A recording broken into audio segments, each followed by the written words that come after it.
स्वामी, माझं अमुक काम पूर्ण करा. तेव्हा त्याच क्षणी स्वामी आपली प्रार्थना ऐकून संपूर्ण विश्वाला आपल्या इच्छेच्या पूर्णतेसाठी कामाला लावतात. पण हे कार्य बाह्य रूपाने लगेच दिसत नाही.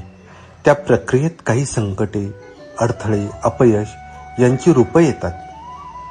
याच प्रसंगांना स्वामींचा प्रसाद मानून आनंदाने स्वीकारणं हेच कृतिशील विश्वासाचं लक्षण आहे.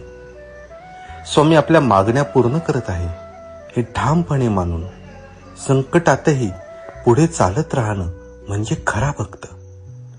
हे संकट म्हणजे परीक्षाच नव्हे, तर स्वामींचा आपल्यावर असलेला विशेष प्रेमाचा स्पर्श आहे.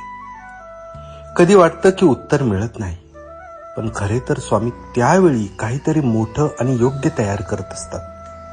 माझं काम झालंच आहे ह्या भावना